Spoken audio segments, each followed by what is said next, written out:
So I think today must be the Ostro's birthday because something has arrived for it in the post. Now this is a seat post that has taken a year to arrive because I started asking Darimo when I got this bike in January last year if they would make me a seat post for it, and they said yeah, no problem, but they've been so busy that kind of had to get in the queue, and finally here it is. 104 grams. I've no reason to disbelieve them. I'm not sure if that's including the little bits of wood or not. And as you can see, this is hot off the press because I haven't even opened it yet. Hang on. And let's have a little look. So this is the, sorry about that. This is the zero offset post in the matte carbon. You can get glossy and you can get the weave, but I think this one kind of suits the bike best with dark decals. It's quite short, but there's going to be about that much in the frame, which is enough. This is the shortest one that they do because I'm a short ass. But there we go. Let's get it on and see what it looks like. It's not a loop seat post with the strings. I thought it was, but it isn't. I don't know, they've gone for a completely different design here. I quite like the loop system with the strings. I've got it on my SL6, which my girlfriend now rides, and that works great because it's not sensitive to the diameter of your rails.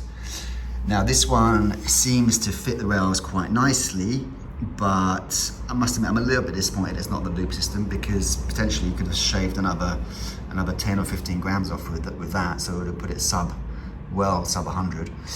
But this is quite fiddly, and there's a bolt, you can see the bolt in the top there, which you don't really torque up, you just set that to the angle that you want using this.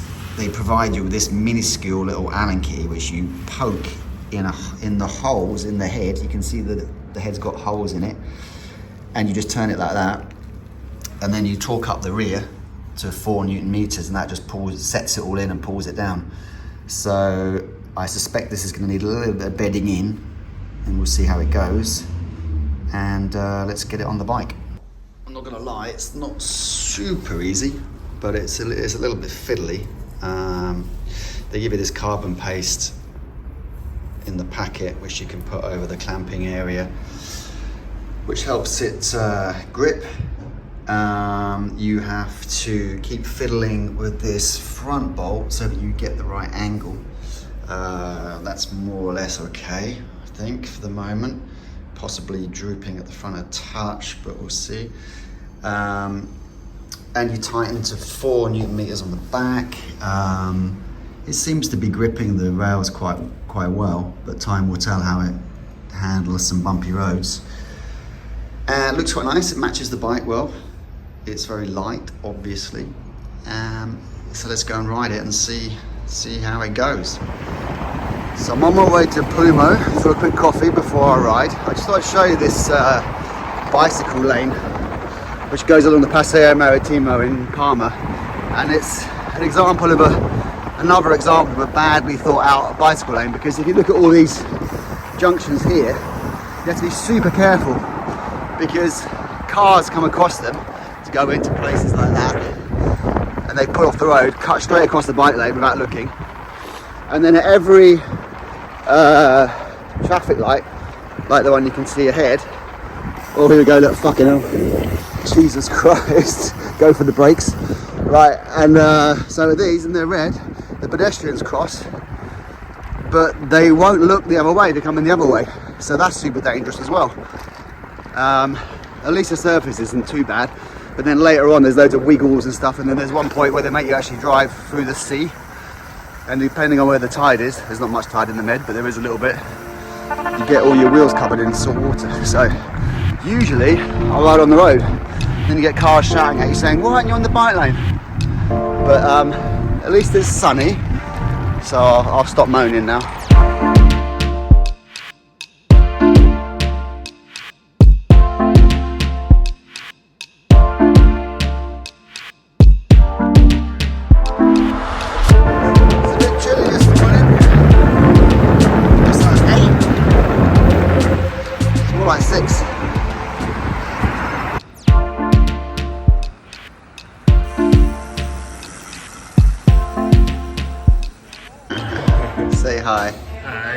This is Plumo Cafe in Palma, where we're doing pre-ride drinks. Say hi, Marnix. Hello there. Top cheese in Rafa, and lots of nice old bikes here, and good coffee. Okay, so the post is on, and it feels good. And out of the saddle, it's nice and light. You don't get any pendulum effect, and it feels quite comfortable. There's not much road buzz from it, and it's all holding good, nice and tight, not moving. So yeah, all good.